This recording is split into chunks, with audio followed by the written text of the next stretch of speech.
Hi అందరికీ praise the Lord. Welcome back to David's desk. Last జరిగినటువంటి పాడ్కాస్ట్లో మనం ఎన్నో విషయాలని మనం తెలుసుకున్నాం.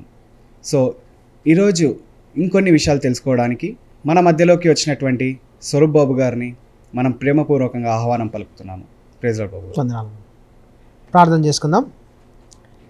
కనికరములు మా దేవానికి వందనాలు ప్రభువా. మరొకసారి ఈ బిడ్డలతో ఈ విధంగా కూర్చొని కొద్ది నిమిషములు మీ పరలోకపు మాటలు వినడానికి తెలుసుకోవడానికి మేము ప్రయత్నం చేస్తూ ఉన్నాం. మాకు సహాయం దయచేయండి. జరగబోతున్న ఈ కార్యక్రమం అంతా ప్రభువా నీ నామఘనత కొరకు జరిగించండి. మా ఆత్మీయ నేత్రాలు తెరుచుకోవడానికి మీ కృపచేత మాకు కావాల్సినటువంటి విషయాలను మా హృదయాలకు మా ఆత్మలకు అవసరమైన విషయాలన్నింటి కూడా మీరే మాకు బయలుపరిచి మా ద్వారా మీరే మహిమ ఘనతలు పొందుకోమని మా ప్రభువైన క్రీస్తు ద్వారా అడిగి వేడుకుంటున్నాము తండ్రి. ఆమేన్. బాబు గారు, లాస్ట్ ఎపిసోడ్లో కింద కామెంట్స్లో కొన్ని క్వశ్చన్స్ అయితే మన సబ్స్క్రైబర్స్ అడగడం జరిగింది. సో వాళ్ళ క్వశ్చన్స్ ఏమిటంటే, అసలు క్రియేషన్లో లూసిఫర్ అనే వ్యక్తికి నరకం అనే ఒక ప్రపంచం ఉందా, లేదా అది ఎట్లా క్రియేట్ అయ్యింది? సో అదొక క్వశ్చన్కి మీరు ఆన్సర్ చెప్పగలరు. సో మనం ఇంతకుముందు మనం మాట్లాడుకున్నట్లే గాడ్స్ ఆఫీస్ అని మనం మాట్లాడుకున్నాం. మీకు గుర్తుందో లేదో, గాడ్స్ ఆఫీస్లో మనం హైరార్కీ గురించి మాట్లాడుకున్నప్పుడు వీళ్ళందరూ ఈ గాడ్స్ ఆఫీస్లో దేవుడు ఎప్పుడు క్రియేట్ చేసినాడు? ఫస్ట్ మనకు ఈ హెవెన్ అండ్ హెల్ గురించి తెలియాలంటే, సో కంప్లీట్గా ఈ స్పిరిచువల్ రెల్మ్ యొక్క క్రియేషన్ ఎప్పుడు జరిగిందో తెలియాలి. అవును. సో ఈ హెవెన్ అని ఒక్కటే కాదు మనకు స్పిరిచువల్ రెల్మ్లో ఉన్నది, హెల్ కూడా స్పిరిచువల్ రెల్మ్కి సంబంధించిందే. ఓకే. సో ఈ హెవెన్ అనేది మనకేమో మనమేమనుకుంటా ఉన్నాం, it will look like A garden with full of flowers, మనకి గోల్డ్ రోడ్లు ఉంటాయని, పెద్ద పెద్ద బంగళాలు ఉంటాయి, బంగారుతో కట్టిన బంగళాలు, ఇవన్నీ ఉంటాయని మన ఫీలింగ్. అదే హెల్ ఎలా ఉంటుందని మనం అనుకుంటా ఉన్నాం. మన అజంప్షన్స్, మనకు చిన్నప్పటి నుంచి మనకు ఉన్నటువంటి ఇమేజ్ ఏంటిది? హెల్ అంటే పూర్తిగా మంటలు మండుతూ ఉంటాయి, ఇంకా లావా మాదిరి బగబగ మండుతూ ఉంటుంది. సో ఈ రెండు క్రియేషన్ ఎప్పుడు జరిగినాయి అనేది మనకు ముందు తెలియాలి ఫస్ట్. అవును. ఈ క్రియేషన్ ఎప్పుడు జరిగిందని మనం ఆలోచన చేస్తే, హెవెన్ అనే క్రియేషన్ ఎప్పుడు జరిగింది అనే క్వశ్చన్కి సమాధానం తెలియాలంటే దేవుడు ఎప్పటి నుంచి ఉన్నాడు సంగతి మనకు తెలియాలి ఫస్ట్. ఎందుకంటే heaven is the place where God is residing. దేవుడు ఉన్నటువంటి స్థలము, దేవుడు నివసిస్తున్నటువంటి స్థలము, దేవుని యొక్క రెసిడెన్స్ హెవెన్.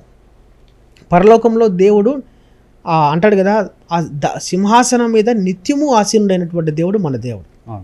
ఈరోజు కాదు, నిన్న కాదు. So there is no beginning, as we talked before.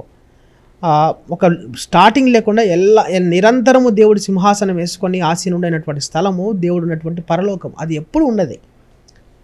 As well as ఈ హెవెన్, ఈ హెల్ కూడా ఈ పరలోకంలో ఉన్నటువంటి ఈ డివైన్ ఆఫీస్లో నుంచి పడిపోయినటువంటి ఈ దేవదూత ఎవరైతే ఉన్నారో, ఈ లూసిఫర్ అనేటువంటి దేవదూత ఎవరైతే ఉన్నారో, ఈ లూసిఫర్ ఎప్పుడైతే తన హృదయంలో ఆ రాకూడని ఆలోచన, తను చేయకూడని పని ఎప్పుడైతే చేసి దేవునికి విరుద్ధంగా ఎప్పుడైతే ఆలోచన చేసిన తర్వాత, he was casted out from his ఆఫీస్లో నుంచి బయటకు పంపించబడ్డాడు, బయటకు వచ్చేసినాడు.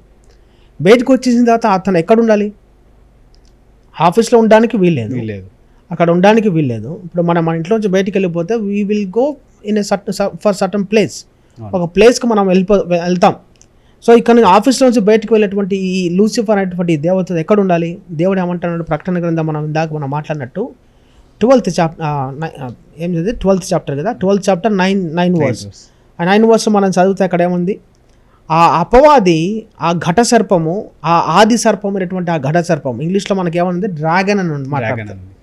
ఆ ఘట సర్పము, ఆ డ్రాగన్ అనేది ఆఫీస్లోంచి బయటకి కాస్టెడ్ అవుటెడ్, బయటకు తోసివేసిన తర్వాత ఎక్కడ పడినాడంట? భూమి మీద పడినాడని చూపిస్తూ ఉన్నాడు. సో భూమి అలాంటప్పుడు ఈజ్ ఇట్ ఎ హెల్? అదే మా క్వశ్చన్ అదే బాబు గారు. సో ఇన్ కేస్ దేవుడు భూమి మీద పడేసినాడంటే, సో భూమి దేవుడు అంటే ఆ క్రియేషన్ చేసేటప్పుడే భూమి ముందే ఉన్నిందా? బిఫోర్ సాతాను మన భూమి మీద పడక ముందే. సో ఇక్కడ ఆల్రెడీ భూమి అని మెన్షన్ చేసింది. సో భూమి అనేది ఆల్రెడీ క్రియేట్ అయ్యింది. అంటే మనం ఏమనుకుంటామంటే సాతాను భూమి దగ్గరకు వచ్చి భూమిని ఎంతగానో నాశనం చేయడానికి చూస్తుంది అని. బట్ ఇక్కడ ఆల్రెడీ దేవుడు పడేస్తున్నాడు, ఆ పడేసే టైంలోనే భూమి ఆల్రెడీ ఉండింది. సో మనం ఆదికాండంలో చూసినట్లయితే ఇట్లే ఉంటుంది బాబు ఊరు ఏమని 2వ అధ్యాయంలో నిరాకారముగాను శూన్యముగాను ఉండును. So is there a place అంటే ఆల్రెడీ ఒక ప్లేస్ ఉండింది, సో దాన్ని భూమి అని అనుకోవచ్చా మేము? సో ఈ క్వశ్చన్కి మన దగ్గర సమాధానం లేదు. మన దగ్గర సమాధానం లేదు. చాలా ఈ క్వశ్చన్ కూడా నాకు కూడా చాలా సందర్భాల్లో it was consume me so much. మీరు అడిగిన క్వశ్చన్కి ఐ విల్ సింప్లిఫై ఇట్. ఎట్లా అంటే మీరేమంటున్నారు, ఇప్పుడు భూమి మీద దేవుడు పరలోకంలో ఉన్నటువంటి అపవాదిని భూమి మీదకి తోసివేసిన తర్వాత వాడు భూమి మీద పన్నాడు అని మనము ప్రకటన గ్రంథంలో మనకు క్లియర్గా భక్తుడు రాసినాడు. అయితే ఆదికాండంలో ఉన్న లూసిఫర్, ఆదికాండంలో అవ్వను శోధించినటువంటి ఆ అపవాది శోధించిన తర్వాత అపవాది అక్కడ నుంచి బయటకు వాడు అంతకుముందు అపవాదిగా మార్చబడినాడు. ఆ రోజు అపవాదిగా లేడు, అప్పటికే అపవాదిగా మార్చబడి అప్పటికే పడిపోయినాడు. అప్పటికే అప్పటికే తను ఉండాల్సినటువంటి ప్లేస్లో నుంచి కింద పడిపోయినాడు. తేజో నక్షత్రమా అని పేరు కదా ఆయనకు. తేజో నక్షత్రమా వేకువ చుక్క నువ్వెట్టు ఆకాశం నుంచి పడితివి అంటాడు భక్తుడు. తేజో నక్షత్రం అంట. తేజో నక్షత్రం అంటే అద్భుతమైనటువంటి వెలుగు కలిగినటువంటి వ్యక్తి, వెరీ లూమినస్ పర్సన్.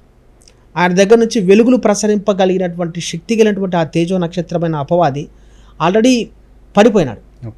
పడిపోయిన తర్వాత ఈ అవ్వను ఎప్పుడు శోధిస్తూ ఉన్నాడు? ఏ దినమున శోధించినాడు అవ్వను? 6 దినముల సృష్టి అయిపోయింది. 6వ దినమున దేవుడు ఆదాము అవ్వను సృష్టించినాడు. 7వ దినమున ఆదాముకు అవ్వకు ఏం చెప్తా ఉన్నాడు? మీరు టేక్ రెస్ట్. నేను ఎట్లా రెస్ట్ తీసుకుంటానో మీరు కూడా టేక్ రెస్ట్. అంటే టేక్ రెస్ట్ అంటే దేవుడు మనకు విశ్రాంతి ఇస్తున్నాడు. That doesn't mean that God has gone to his bedroom to take nap. అది దేవుడు బెడ్రూమ్లోకి పోయి పడుకొని కొద్దిసేపు రెస్ట్ తీసుకుందామని కాదు దాని అర్థం. దేవుడు ఏమంటాడు? మనకు రెస్ట్ ఇస్తూ ఉన్నాడు. మీరు శ్రమ పన్నారు, ఈ 6 దినాలు మీరు శ్రమ పన్నారు. ఆదాము అప్పటిదాకా ఏం శ్రమ పన్నాడు? పర్లేదు. దేనికి శ్రమ పన్నాడు? శ్రమ పన్నాడు. 6వ దినమున దేవుడు ఆదామును అవ్వను సృష్టించినాడు. సృష్టించిన తర్వాత దేవుడు ఇచ్చిన ఫస్ట్ టాస్క్ ఏంది ఆదాముకు? మీరు కరెక్ట్గా బైబిల్లో చదివితే ఎగ్జాక్ట్లీ ఆదాముకు దేవుడు ఏం చెప్తా ఉన్నాడు? అయ్యా నేను ఎన్నో వేల జంతువులను తయారు చేసిన, వేల కోట్ల జంతువులను తయారు చేసిన, కోట్ల స్పీసీస్ను తయారు చేసిన, నేమ్ ఇట్. ప్రతిదానికి నువ్వు ఒక పేరు పెట్టు. సో దేవుడు ఆదాముకి ఇచ్చిన ఫస్ట్ టాస్క్ ఏంటంటే name every individual, every living being. ప్రతిదానికి నువ్వు పేరు. ఇది కుక్క, ఇది సింహం, ఇది గాడిది, ఇది పులి అని ప్రతి జంతువుకు ఆదాము పేరు పెట్టాడు. So it was humongous amount of burdened task. ఆ బర్డన్డ్ టాస్క్ అంతా అయిపోయిన తర్వాత దేవుడు ఆదాముకి ఏం చెప్తా ఉన్నాడు? You take rest. నేను సృష్టించిన మొట్టమొదటి ఏమైనా you have done a great job. నీకు చాలా అద్భుతమైన పని చేసినావు, చాలా శ్రమపడ్డావు. టేక్ రెస్ట్, విశ్రాంతి తీసుకో. నువ్వు బాగా శ్రమపడినా నువ్వు విశ్రాంతి తీసుకో అన్నాడు దేవుడు. విశ్రాంతి తీసుకోమన్నాడు. ఆదాము అవ్వ విశ్రాంతి తీసుకున్నారు. ఆ విశ్రాంతి దినం అయిపోయింది. దాని తర్వాత నెక్స్ట్ మండే, మన పరిభాషలో మాట్లాడుకుంటే next Monday, next working day. Next working day ఏం జరిగింది? ఆదాము నుంచి అవ్వ దూరంగా వెళ్ళిపోయింది. సో ఆదాము నుంచి అవ్వ దూరంగా వెళ్ళిపోయిన వెంటనే ఈ అవ్వను దేవుడు లూసిఫర్ ఏం చేస్తా ఉన్నాడు? శోధిస్తూ ఉన్నాడు. అప్పటికి మనకు బాగా క్లియర్గా అర్థమైన విషయం ఏంటిది? అప్పటికే వాని పేరు ఏమని పిలుస్తూ ఉన్నాడు దేవుడు? అపవాది. అప్పటికే వాడు పడిపోయినాడు, పడిపోయిన దేవదూత. అప్పటికే పడిపోయినాడు ఆయన. ఇది మన బాగా జ్ఞాపకం పెట్టుకోవాలి. అప్పటికే పడిపోయినాడు ఆయన. ఎప్పుడు పడిపోయినాడు అప్పటికే అంటే ఈ మొదటి దినం నుంచి ఈ 6వ దినం దాకా ఏ దినమునైనా ఎప్పుడో పడిపోయి ఉండొచ్చు. ఈ మొదటి దినం నుంచి ఈ 6వ దినం లోపల ఎప్పుడో ఏదో ఒక టైంలో పడిపోయి ఉండొచ్చు. ఆ టైం మనకు తెలియదు. We cannot understand, we cannot examine, we cannot discover it. ఈ మొదటి దినం నుంచి 6వ దినం లోపల ఏదో ఒక రోజున అపవాది పడిపోయి ఉంటాడు. పడిపోయిన తర్వాత అపవాదిని కాలుతో కొట్టి దేవుడు ఏం చేస్తా ఉన్నాడు? పైనుంచి భూమి దిగి పంపించాడు. కొద్దిగా కన్ఫ్యూజన్ ఉంది బాబు, కొద్దిగా సింప్లిఫై చేయండి. మొదటి దినంలో దేవుడు ఏం చేస్తా ఉన్నాడు? మొదటి దినాన దేవుడు ఏం చేస్తాడు? భూమి ఆకాశం కలగగా, వెలుగు కలగగా భూమి అన్ని చేస్తాడు. తర్వాత 6వ దినం దాకా మొత్తం సృష్టి అంతా దేవుడు క్లియర్గా 1 by 1 సీక్వెన్స్గా 1 by 1 చేస్తాడు క్లియర్గా. దేవుడు సృష్టి చేసింది కేవలం 3 రోజులే, అవును 6 రోజులు కాదు. 3 రోజులు ఎంతమంది మీకు ఒకసారి చెప్పినా అనుకుంటా. దేవుడు 3 రోజులు సృష్టి చేసింది. 3 రోజులు చేసిన తర్వాత భూమికి ఏం చెప్తా ఉన్నాడు దేవుడు? భూమి నీలో నుంచి చెట్లను, నీలో నుంచి ఫలము నుంచి చెట్లను, వృక్షాలను తయారు చేయి అని భూమికి దేవుడు ఆజ్ఞాపించగా భూమిలో నుంచి చెట్లను సృష్టించింది. ఆకాశ పక్షులను సృష్టించినాడు. తర్వాత సముద్రానికి దేవుడు కమాండ్ ఇస్తాడు, సముద్రమా నీలో ఉండవలసినటువంటి జలచరాలను, చేపలను, ఆ నీళ్ళలో ఉండవలసిన ప్రతి జంతువును సృష్టించు అని చెప్పగానే సముద్రము దేవుని కమాండ్మెంట్ ప్రకారంగా సృష్టించింది. So that doesn't mean that these elements are gods. ఇవన్నీ దేవునితో సమానమైనవి కాదు. దేవుని యొక్క కమాండ్మెంట్ తీసుకొని దాని ప్రకారంగా ఇవన్నీ తయారు చేస్తూ ఉన్నాయి. కరెక్ట్. సో ఈ 6 రోజుల్లో సృష్టి అంతా జరిగిందా? మనం ఏమనుకోవాలా? మీరు అడిగిన క్వశ్చన్కి సమాధానంగా మనం ఏమనుకోవచ్చు? మొట్టమొదటి దినమున దేవుడు భూమి ఆకాశమును సృష్టించిన వెంటనే అప్పటికే, ఫర్ ఎగ్జాంపుల్ మనం ఏమనుకుందాం, పొద్దున్న 9 గంటలకు దేవుడు భూమి ఆకాశాన్ని సృష్టించినాడు. ఓకే. ఉదయాన్నే 9 గంటలకు దేవుడు భూమి ఆకాశాన్ని సృష్టించినాడు. సాయంకాలం 4 గంటలకు దేవుని ఆఫీస్లో దేవునికి ఆరాధన జరుగుతూ ఉంది. ఓకే. ఫస్ట్ డే, అవును, మొదటి రోజున భూమి ఆకాశంలో దేవుడు సృష్టించినాడు. 9 గంటలకు సృష్టించినాడు. సాయంకాలం 4 గంటలకు దేవుని సన్నిధిలో ఆఫీస్లో దేవుని స్తుతిస్తూ ఉన్నారు. ఎవరు? మొత్తం ఆఫీస్ అంతా. ఓకే. కెరూబులు, సెరూబులు, Lucifer, 24 elders, all the angels అందరూ దేవుని స్తుతిస్తూ ఉన్నారు.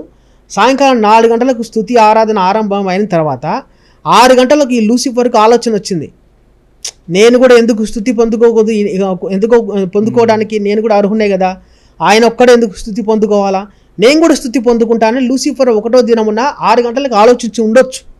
ఓకే. ఆలోచించిన తర్వాత 7 గంటలకు దేవుడు ఏం చేశాడు? తు నీకు విశ్వాసమే లేదురా, నువ్వు ఇక్కడ ఉండడానికి వీల్లేదు, నువ్వు బయటకు వెళ్ళిపో, నువ్వు నా కమాండ్మెంట్స్కి విరుద్ధంగా, నా చిత్తానికి విరుద్ధంగా నువ్వు ప్రవర్తిస్తున్నావు కాబట్టి you are not eligible to stand in front of me, so get lost అని ఆ రోజు భూమి మీదకి పంపించవచ్చు. అప్పటికే మొదటి రోజు భూమి ఆకాశం దేవుడు సృష్టించేసినాడు. అవును. ప్రకటన గ్రంథంలో ఏమంటా ఉన్నాడు? అపవాదికి మిఖాయిలకు యుద్ధం జరగగా వాడు మిఖాయిలతో యుద్ధం చేయలేకపోయేసరికి, మన చదివిన వాక్యం ప్రకారంలో యుద్ధంలో ఓడిపోగా ఆ పరలోకం నుంచి దేవుని సన్నిధిలో ఉండడానికి అతనికి అర్హత కోల్పోయిన కారణంగా అక్కడి నుంచి బయటికి తన్నివేయగా భూమి మీద వచ్చి పన్నాడు. 1వ దినమున జరిగిండొచ్చు.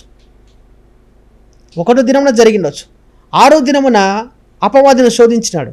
6వ దినమున కాదు, నెక్స్ట్ మండే విశ్రాంతి దినం తర్వాత అపవాది వచ్చి అవ్వను శోధిస్తూ ఉన్నాడు. అవ్వను శోధించి అవ్వను ఒరిజినల్ సిన్కి కారణం అయ్యేటట్టుగా అవ్వను ఆకర్షించినాడు. కరెక్ట్. క్లియర్ అయిందా? క్లియర్. సో మరి ఎందుకు బాబు గారు భూమి మీదకే పంపించినారు? Okay, very good. సో భూమి మీదకి ఎందుకు పంపించినాడు? ఇన్ని గ్రహాలు కాస్మోస్లో, ఆల్మోస్ట్ కాస్మోస్ స్పాన్ ఎంతో తెలుసా? మీకు ఏమైనా ఐడియా ఉందా? లేదు. అప్పుడు మామూలుగా మనం బట్టలుగా ఉండేటప్పుడు టేపు తీసుకుంటే ఒక 53 సెంటీమీటర్లో ఎంతో ఉంటుంది.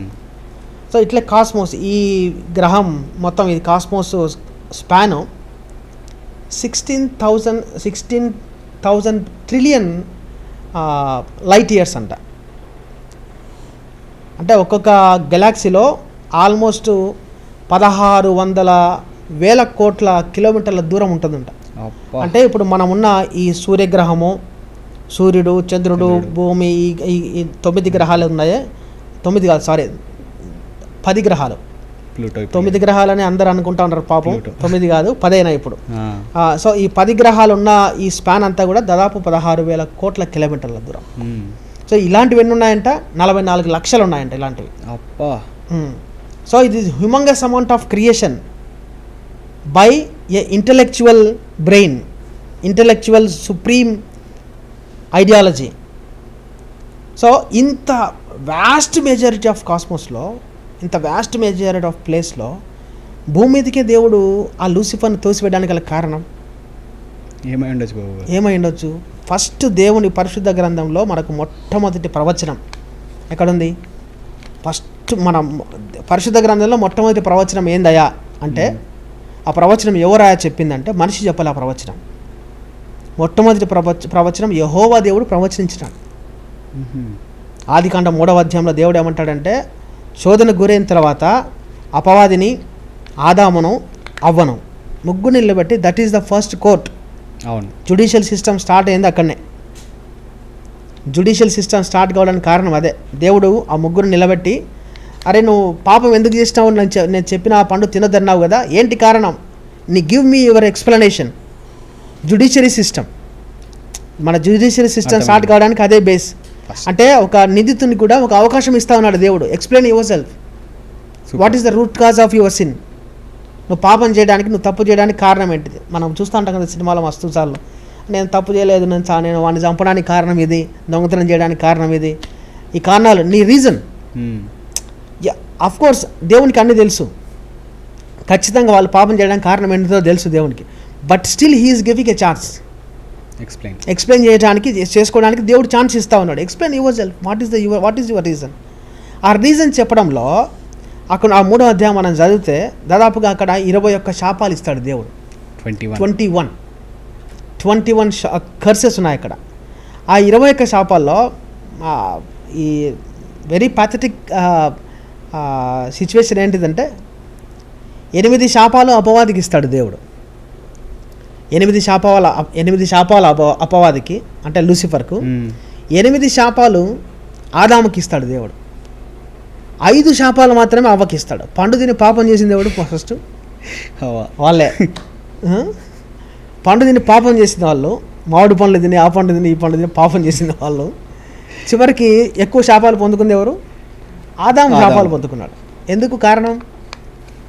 దానికి కారణం మనకు గమనిస్తే, దేవుడు ఆ జ్యుడిషియరీ సిస్టమ్ స్టార్ట్ చేస్తున్నానే దేవుడు అక్కడ ఎక్స్ప్లెనేషన్ అడుగుతా ఉన్నారు. What is your reason for your sins. నువ్వు చేసిన తప్పు కారణం ఏంటిదంటే, అక్కడ ఆదాము చేసిన తప్పు ఏంటిది? ఆదాము 2 తప్పులు చేస్తాడు అక్కడ. ప్రభువా, ఐఎమ్ అన్ ఇన్నోసెంట్ పర్సన్, నేను ఏ పాపం ఎరగను తండ్రి, నేను మంచోన్ని, నా భార్య తినమని చెప్పింది, నేను తిన్నా, లేకపోతే నేను తినవని కాదు. నా భార్యను చేసింది ఎవరో తెలుసా? నువ్వే. అట్లా నువ్వు నాకు ఆ భార్యని ఇవ్వకపోయింటే నేను తినేవాడిని కాదు కదా. సో ఇక్కడ 2 రకాలుగా దేవుడు అట్లా తన భార్యను, ఆదాము ఇక్కడ భార్యను అక్యూజ్ చేస్తా ఉన్నాడు, దేవుని అక్యూజ్ చేస్తా ఉన్నాడు. అక్యూజ్ చేసేసరికి దేవుడికి ఏం చేస్తాడు దేవుడు? ఆయన హీఈస్ ఎ బెనెవలెంట్ గాడ్, హీఈస్ ఎ సుప్రీం గాడ్. ఆయనను అక్యూజ్ చేస్తే దేవుడు ఏం చేస్తాడు? ఒరే కుక్కతో ఒక వంకర్ర అనేది అని దేవుడు ఏం చేస్తాడు? 8 శాపాలు ఆదాముకి ఇస్తే 8 శాపాలు అపవాదికి ఇస్తాడు. So equal to Lucifer. ఈమెకు మాత్రం 5. ఎందుకు? నువ్వు ఎందుకు తల్లి చేసినావు అంటే ఆమె చెప్తుంది, ప్రభువా నేను బలహీన ఘటం ప్రభువా, వాడు శోధించినాడు, ఆ శోధనకు నేను పడిపోయినా. So she repented. నేను తప్పు చేసిన, నేనే తప్పు చేసిన, వాడు శోధించినాడు, నేను బలహీన ఘటం కాబట్టి నేను శోధనలో పడిపోయినా. ఆమె ఒప్పుకున్నందుకు దేవుడు తక్కువ శాపాలు ఇచ్చిన. మనం ఏం చేసిన పాపం ఏంటిది? నేను కాదు ప్రభువా, నువ్వు తప్పు, ఆమె తప్పు, నేను మంచోడిని అని చేయడం వల్ల నాశనం జరిగింది. సో ఆ టైంలో దేవుడు ఏం చెప్తాడంటే, ఒక మాట మాట్లాడతాడు దేవుడు. నేను ఈ మాట చాలా సందర్భాల్లో, చాలా చర్చలలో చెప్పిన ఈ మాట.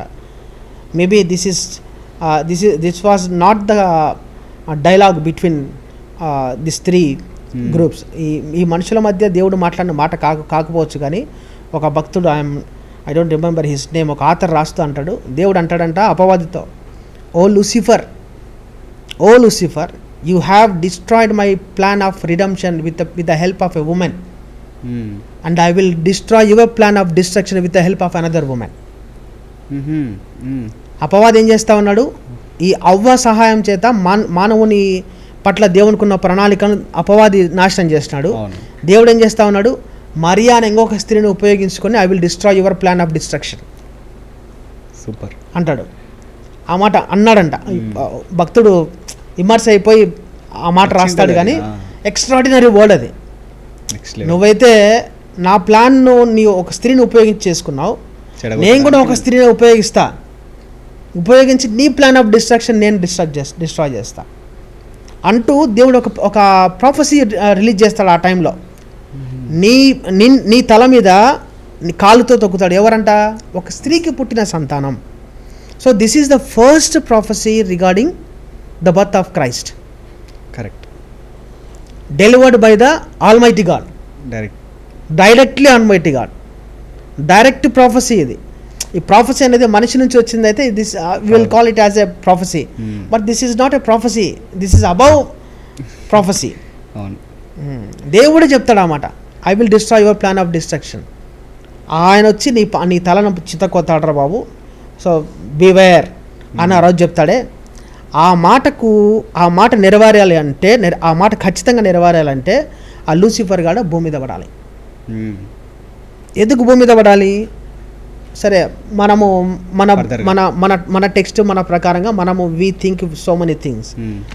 అది కాకుండా మనం అదర్ టెక్స్ట్ చూసుకుంటే, అదర్ ఫెయిత్ రిలీజియన్స్ చూసుకుంటే, అదర్ ఫెయిత్స్లో కూడా వాళ్ళకున్నటువంటి అజంప్షన్, వాళ్ళకున్నటువంటి ఆలోచన, వాళ్ళు ఎక్స్పెక్ట్ చేస్తున్నది, ఎదురు చూస్తున్నది తెలుసా? ఈ మన హైదవ సోదరుల వేదాల గ్రంథాల్లో ఒక మాట ఉంటుంది, భువనపు నాభి మీద జరగను ఉద్దేశించిన బలియాగము. భువనపు నాభి ఏంటంటిది? బొడ్డు. భువనపు నాభి అంటే భూమికి బొడ్డు. భూమి ఒక శరీరంగా తీసుకుంటే భూమికి బొడ్డు ఎక్కడుందంట? సెంటర్ పాయింట్ ఎక్కడుందంట? జెరూసలేం. భువనపు నాభి మీద జరగను ఉద్దేశించిన బలియాగము. వితౌట్ దట్ బలియాగం, without that sacrifice, there is no redemption for humanity. Super. అసలు భువనపు నాభి మీదనే ఖచ్చితంగా జరగాలి ఆ బలియాగం. ఆ భువనపు నాభి మీద జరగకపోతే మానవాళికి అది పాప విమోచన లేదు, పాప విమోచన జరగదు. ఆ పాప విమోచన జరగాలంటే earth is the only platform. దేవుడు ఎన్నుకున్నాడు ఈ ప్లాట్ఫామ్ను. దేవుడు ఈ ప్లాట్ఫామ్ను ఎందుకు ఎన్నుకున్నాడు దేవుడు ఈ ప్లాట్ఫామ్ను? ఈ హ్యుమానిటీ సర్వైవ్ కావడానికి కావాల్సినటువంటి ప్రతి ఎలిమెంట్ను ఈ భూమి మీద దేవుడు క్రియేట్ చేసి భూమి మీదకి దేవుని మనిషిని పంపించినాడు. మనిషిని పంపించిన తర్వాత ఇంకొకటి దేవుడు ఇచ్చిన ప్రాఫెసీ ఏంటిది? నా స్త్రీ ఉంది కదా మరియమ్మ గర్భం నాకు పుట్టినటువంటి ఆ కుమారుని ద్వారానే నీ పాపాలన్నీ పోగాలి కాబట్టి, నీ తల పగలగొట్టాలంటే మరణాన్ని చిత్తగొట్టాలి కాబట్టి, మరణాన్ని దేవుడు చంపేయాలి కాబట్టి, పాపాన్ని దేవుడు చంపేయాలి కాబట్టి, అపవాదిని దేవుడు తొక్కేయాలి కాబట్టి, ఆ తొక్కు స్థలమే భూమి. దేవుడు తొక్కాలి అంటే తొక్కించుకోవడానికి వాడు ఉండాలి ఇలా. కాబట్టి దేవుడు మెడబొట్టి పైనుంచి భూమి దిగి పంపించాడు. సూపర్ బాబు. అసలుకి అంటే ఇది ఎక్కడ జరిగింది? ఐ మీన్ ఇది వచ్చేసి న్యూ టెస్టిమెంట్, ఇది వచ్చేసి బిఫోర్ క్రియేషన్. అసలు ఆ లింక్ చేయడం అనేది దట్స్ వై అందుకే చెప్పేది మనం if you don't understand old testament you will never understand new testament. మనకు న్యూ టెస్టిమెంట్ అర్థం కావాలంటే ఖచ్చితంగా you need understand, you need study old testament, otherwise you will never get answers. ఇంకోటి బాబు గారు, మన అంటే జనరల్ ఇండియన్ కల్చర్లో మన క్రిస్టియన్సే అసలు హవ్వా ఉన్నందుకే ఇదంతా మనకు వచ్చింది. హవ్వా అనే పంచాయతీ లేకపోయింటే మనకి ఎంత ప్రశాంతంగా ఉండేవాళ్ళము అని స్టిల్ వీఆర్ అపోజింగ్. అంటే హవ్వ లేకపోతే నువ్వెక్కడి నుంచి వస్తావు కదా? హవ్వ లేకపోతే there is no humanity. Only ఆదాముతోనే ఉండేవాళ్ళు, ఆదాము ఒక్కడే ఉండేవాడు. ఇప్పటికీ ఆదాముగా బతికేవాడు, ఆదాముగా కుక్కలతో నక్కలతో సింహాలతో కూర్చొని ఆడుకుంటూ ఉండేవాడు తప్ప నువ్వు నేను ఉండేవాళ్ళం కాదు. You will never get all this luxurious life ఆ అవ్వ లేకపోతే. కరెక్ట్. మనం అవ్వను ఊరికి అనవసరంగా అక్యూజ్ చేస్తూ ఉంటాం. చాలా చాలా భయంకరంగా చాలామంది చూస్తాను. చాలా మన వాళ్ళే బయట వాళ్ళు అక్యూజ్ చేస్తానంటే ఏదో తెలియక అంటున్నారులే అనుకోవచ్చు. అంటే మన సొంత వాళ్ళు కూడా రెగ్యులర్గా బైబిల్ చదువుతున్న వాళ్ళు కూడా అనవసరంగా అక్యూజ్ చేస్తూ ఉంటారు. అవ్వ చేసిన తప్పు వల్లనే, అందులో ఎస్పెషల్లీ ఏమంటారు తెలుసా, ఆడవాళ్ళు చేసిన తప్పు వల్లనే. ఆడవాళ్ళు తప్పు కాదురా, ఆడవాళ్ళు తప్పు చేసినా కరెక్టే ఆఫ్ కోర్స్, బట్ ఆడవాళ్ళు దే రిబడ్డెడ్. అందుకే ప్రవక్త అంటాడు పరిశుద్ధ గ్రంథంలో, రోదనము చేయు స్త్రీలను పిలవనప్పుడి. అంటే హూ ఆర్ వీపింగ్ ఉమెన్. ఎందుకు వీపింగ్?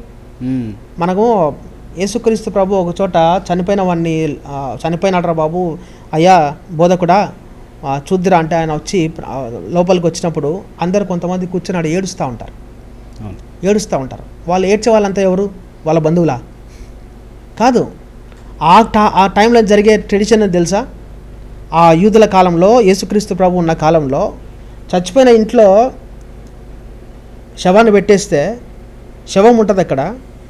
చచ్చిపోయిన వాళ్ళు ఆ శవం దగ్గర కూర్చొని కొంతమంది ఉంటారు అంతే, వాళ్ళ బంధువులు. ఏడవటానికి అదే పనిగా డబ్బులు ఇచ్చి జీతం ఇచ్చి పిలిపించుకొచ్చేవాళ్ళు. ఆడొచ్చి కూర్చొని ఏడ్చే వాళ్ళంతా వాళ్ళ బంధువులు కాదు, వాళ్ళకి సంబంధించిన వాళ్ళు కానే కాదు అసలు. ఓకే. వాళ్ళు కేవలం ఏడవటానికి దే పెయిడ్ యాక్టర్స్ వాళ్ళు. వాళ్ళకి డబ్బులు ఇస్తే వాళ్ళు పక్కన కూర్చొని ఓని రోధించి ఏడ్చే వాళ్ళు. భక్తుడు ఏమంటాడు, అలాంటి రోధించే వాళ్ళు కాదు నాకు కావాల్సింది, నిజంగా రోధించి ప్రార్థించేటువంటి స్త్రీలను పిలవనప్పుడు. అంటే the importance of women in our lives. అవ్వను మనం అనవసరంగా అక్యూజ్ చేస్తాం, కానీ ఇఫ్ దెర్ ఈజ్ నో ఉమెన్లోనే మెన్ ఉంది, WOMEN, men. If there is no women, there is no men. Men and women are one. దేవుడు అందుకే ఇద్దరిని కలిపి ఏక శరీరంగా చేస్తాడంట. రెండు శరీరాలను ఏక శరీరంగా, రెండు ఆత్మలను ఏకాత్మగా, రెండు కుటుంబాలను ఏక కుటుంబంగా వివాహం ద్వారా జతపరుస్తాడంట. వివాహం అనే మాటకు ఒక వ్యక్తి అబ్రివేషన్ ఇచ్చినాడు, ఎక్స్ట్రాడినరీ. నేను అసలు జీవితంలో ఎప్పుడు వివాహము, విడిగా ఉన్న వారిని వాక్యము ద్వారా హత్తుకొని మనుగడలోకి చేసేవాళ్ళంట. అంటే విడిగా ఉన్నవారిని వాక్యము ద్వారా హత్తుకొని మనుగడలో చేసేవాడు దేవుడు అంట. So there is no point in accusing women. అవ్వను నిందించడం అనేది that is utterly our foolishness. So ఇంకో క్వశ్చన్ ఏంటంటే బాబు గారు, గాడ్స్ ఆఫీస్ అన్నారు కదా, which is so called heaven. So ఒక హెవెన్కి డెఫినేషన్ ఏమైనా ఉందా? So you meant to say that defining God's place, God's residency, అంతే కదా. దేవుని రెసిడెన్స్ మనం మాట్లాడుకున్నట్లు, so there are some hierarchy. దాంట్లో హైరార్కీ ఉంది. మనకు కూడా మన చర్చిలో హైరార్కీ ఉన్నట్టే, బాస్ బిషప్ గారు, నెక్స్ట్ బాస్ వైస్ ప్రెసిడెంట్, తర్వాత deanery chairmans and priests and everything. సిమిలర్గా అక్కడ కూడా గాడ్స్ ఆఫీస్లో కూడా హైరార్కీ ఉంది. సో గాడ్స్ ఆఫీస్లో వారి ఆపరేషన్స్ ఏంటిది, వారి ఎగ్జిక్యూషన్స్ ఎవరు చేస్తారు, ఏం సంగతి అనేది we will talk when we're talking about this angels. వారి గురించి మనం మాట్లాడేటప్పుడు will discuss it about all the operations. అయితే వాట్ ఈజ్ హెవెన్? అసలు హెవెన్ అంటే ఏంటిది? మనం అనుకుంటున్నాం హెవెన్ అంటే మనం ఇందాక మనం మాట్లాడినట్టు పూలతోనూ బంగారుతో ఉంటుందని మనం అనుకుంటున్నాం కదా. What is heaven? మనం ఆ క్వశ్చన్ మనకు రైజ్ అయినప్పుడు మనం బాగా గుర్తు చేసుకోవాల్సిన విషయం ఏంటిదంటే, మనకు సువార్తల్లో ఒక వ్యక్తి మనకు బాగా కనపడతాడు. ఎవరైనా అంటే ధనవంతుడు లాజరు. ఇలా మనకు స్టోరీ మనకు అందరికీ తెలిసిన విషయం అది. ఈ ధనవంతుడు లాజరు వీరిద్దరి గురించి మనం మాట్లాడుతూ వాళ్ళ ఉపమానం మనం చదివేటప్పుడు మనం బాగా నెగ్లెక్ట్ చేసే విషయం ఏంటిదంటే, దేవుడు he was describing the two realms, పరలోకము గురించి నరకము గురించి, రెండిటి గురించి దేవుడు ఆడ మాట్లాడుతున్నాడు. గమనించారు ఎప్పుడైనా? రెండిటి గురించి మాట్లాడుతున్నాడు దేవుడు అక్కడ. పరలోకంలో అబ్రహాము కుడి పార్శ్వమున కూర్చున్న దేవుడు, కుడి తొడ మీద కూర్చున్న దేవుడు, ఈ లాజరు కూర్చున్నాడు. లాజరు భూమి మీద భయంకరమైన వేదనలు పడి చనిపోయిన తర్వాత నమ్మకంగా జీవించినాడు కాబట్టి అబ్రహాము కుడి పార్శ్వమున కుడి తొడ మీద కూర్చొని దేవుని సన్నిధిలో చల్లగా జీవిస్తున్నాడు ఈ లాజరు. మరోపక్క ధనవంతుడు భూమి మీద లావిష్ లైఫ్ జీవించినాడు, లగ్జూరియస్ లైఫ్ అనుభవించినాడు, చాలా అద్భుతంగా జీవించినాడు భూమి మీద అంత లగ్జరీగా జీవించినటువంటి వ్యక్తి నరకంలో పడి అల్లాడుతూ ఉన్నాడు. దాహంతో దిక్కుదోచిన పరిస్థితుల్లో ఏమంటా ఉన్నాడు, తండ్రి అయిన అబ్రహామా, ఆ లాజరును పంపించి ఒక్క చుక్క ఆ నీళ్లు ఒక్క చుక్క నా నోట్లో వేస్తే నాకున్నటువంటి ఈ తాపం అంతా, నాకున్నటువంటి ఈ వేదన అంతా దెబ్బకు హరించిపోతాయి, నాకు ఒక చుక్క నీళ్ళు ఇవ్వు అని వారు మాట్లాడుకుంటున్నారు. దాని మీనింగ్ ఏంటిది అంటే, ఈ హెవెన్కు హెల్కు మధ్యలో ఒక చిన్న డివైడింగ్ పార్ట్ ఉంది. మనం ఏ విధంగా అయితే చిన్న కట్టన ఉంటుందో ఆ కట్టన మాదిరి ఉందా, ఆ కట్టన మాట ఉంది కాబట్టి they are able to talk. వారిద్దరు మాట్లాడుకోగలిగినంత దగ్గరగా ఉన్నారు వాళ్ళు. మనం అర్థమైందా మీకు? మాట్లాడుకునేంత దగ్గరగా ఉన్నారు వాళ్ళు. ఒక పక్కేమో దేవుని సన్నిధిలో అబ్రహాము కుడి పార్శ్వమున కూర్చొని ఈ లాజరు సంతోషంగా ఉన్నాడు. ఒక పక్క దాహంతో అల్లాడి గిలగిల కొట్టుకుంటా ఉన్నాడు ధనవంతుడు. ధనవంతుడు ఉన్నాడు. ఆ ధనవంతుడు భిక్షం ఎత్తుకున్నట్టు అడుగుతా ఉన్నాడు, భిక్షం ఎత్తుకున్నట్టు కేకలు పెడతా ఉన్నాడు, ఒక్క చుక్క యువతలకి చాలు. కానీ పోలేడు అక్కడికి. అక్కడ వారు ఇక్కడికి, ఇక్కడ వారు అక్కడికి పోవటానికి వీలే లేదు. ప్రకటన గ్రంథంలో అంటాడు, ఒక స్ఫటికము వంటి మహా అగాధము వారి మధ్యలో ఉండెను. స్ఫటికము వంటి స్ఫటికం అంటే ఏంటిది? Like a thin glass. స్ఫటికం అంటే గ్లాస్ టైప్. ఒక థిన్ గ్లాస్ మధ్య ఒక డివిజన్, డివైడింగ్ ఫ్యాక్టర్ వాళ్ళిద్దరి మధ్యలో ఉంది. ఆ మధ్యలో ఆ డివైడింగ్ ఫ్యాక్టర్ ఉంది కాబట్టి యువతల వాడు అవతలికి పోలేడు, అవతల వాడు యువతలకి రాలేడు. అందుకే అబ్రహాం గారు కూడా no no no no no that is not possible, నీకు ఎక్కడి నుంచి చేయడానికి వీల్లేదు. ఒక్క చుక్క ఇస్తే నేను బతికిపోతా అంటున్నాడు ధనవంతుడు. ఒక్క చుక్కతో నీళ్ళతో అంతటి భయంకరమైన వేదన ఉన్నటువంటి వ్యక్తి బతికిపోతాడా? ఎట్లా సాధ్యం ఒక్క చుక్కతో? దేవుని సన్నిధిలో ఏదున్నా, దేవుని సన్నిధిలో నీకు ఇచ్చేది ప్రతి ఒక్కటి కూడా నీకు నిత్య జీవాన్ని ఇస్తుంది. మనము ఫర్ ఎగ్జాంపుల్ మనం చూసుకుంటే మన చర్చిలలో మనకు ఏదైనా ప్రార్థనలు జరిగినప్పుడు, ఫర్ ఎగ్జాంపుల్ మొన్న మనకు కోతకాల పండుగ జరిగింది. కోతకాల పండుగలో అందరూ తిండి కోసం వెంపర్లాడుతూ ఉంటాం, పరిగెత్తుకుంటూ తిండి తినాలని. ఎందుకు? ఇంట్లో తిండి లేకనా? ఎప్పుడు చికెన్లో మటన్ తినకనా మనం దాని కోసం గిలగిలగిలగ తినడానికి పరిగెత్తుకుంటూ పోయేది? దేవుని సన్నిధిలో నుంచి ఒక్క చుక్క వచ్చినా కూడా అది మనకు నిత్య జీవం ఇస్తుందని నమ్మకం. దేవుని సన్నిధిలో మనం ఏం తిన్నా, కట్టినటువంటి ఆ వంకాయలు, ఒక్క వంకాయ, ఒక్క నిమ్మకాయ, ఒక్క బెండకాయ పీక్కొని పోతారు మన చర్చిలో. ఎందుకు? దేవుని సన్నిధిలో ఉంది.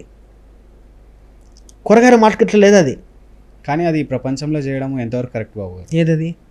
సో అంటే దేవుని దగ్గర ఉన్నటివి తీసుకొని మనం పోయి ఆచరించడం దాన్ని, సో మనము కరెక్ట్ కాదు కదా. దేవుని సన్నిధిలో తీసుకొని పోతున్నాం అంతే తప్ప దాన్ని మనం వీఆర్ నాట్ వర్షిపింగ్ ఇట్. దేవుని సన్నిధిలో తీసుకొని పోయి మన ఆశీర్వాదమును మనకు వస్తేనే మనం నమ్ముతున్నాం అంతే. దేవుని సన్నిధిలో నుంచి మనకు ఆశీర్వాదాలు రావాలి, ఆశీర్వాదాలు తీసుకొని పోతా ఉన్నాం. కానీ అందరికీ తెలుసా బాబు గారు ఈ స్టోరీ? నో, దేవుని దగ్గర తెలియదు. చెప్తున్నా, నేను అదే చెప్తున్నది. ఎందుకంటే మన సో క్రిసండం అంతా కూడా, ఎంటైర్ క్రిసండం ఏమని ఫీల్ అవుతారంటే, అక్కడ నుంచి తీసుకుపోవడం మా అమ్మ మా నాన్న తీసుకుపోతా ఉన్నారు, రేపు నా జనరేషన్ కూడా తీసుకుపోవాలా. ఎందుకు తీసుకుపోతున్నామో తెలియదు, ఎందుకు దానికోసం పాకులాడుతున్నామో తెలియదు. నాకు పెట్టకపోతే కొట్లాడతాం అంతే తప్ప అరే అనే లైట్గా తీసుకునేటువంటి మనస్తత్వాలు మనలో లేవు. దేవుని సన్నిధిలో నుంచి మనకి ఏదొచ్చినా కూడా ఆశీర్వాదమే. ఒక చిన్న నీటి బొట్టైనా కానీ నా దాహాన్ని, నాకున్నటువంటి ఈ వేదనను తొలగించి పడేస్తానే వాడు ధనవంతుడు అల్లాడిపోతా ఉన్నాడు. So the division of this heaven and hell, ఈ రెండింటిని డివైడ్ చేస్తున్న ఫ్యాక్టర్ ఏంటిది? ఒకే ఒక స్ఫటికము లాంటి ఒక సముద్రము, స్ఫటికము లాంటి సముద్రం అంటాడు. ఓకే. సో అది నెవర్ ఎండింగ్ పిట్. అది ఒకవేళ నువ్వు దాటాలని ప్రయత్నం చేసినా you will fall in it. Never ending పిట్లో పడిపోతావు తప్ప నువ్వు పైకి వచ్చే కథలే ఉండవు ఇంకా. సో అందుకే ఆయన ఏమంటాడు, నువ్వు అటుపక్క పోవడానికి వీలేదు, ఇటుపక్క రావడానికి వీలేదు. సో నీకు ఒక్క చుక్క కూడా నీళ్ళు ఇవ్వడానికి కూడా సాధ్యపడదు బిడ్డ. You carry on with what you have. నీకు వచ్చినటువంటి అదృష్టాన్ని నువ్వే అనుభవించు, మాకు వద్ద అదృష్టం అని అబ్రహాం గారు చెప్తారు. సో ఈ డివిజన్లో మనం చేసినట్లయితే భక్తులు అంటారు, చాలామంది వేదాంత పండితులు రాసిన బుక్లలో రాస్తూ అంటారు, this entire cosmos has divided into 7 partitions.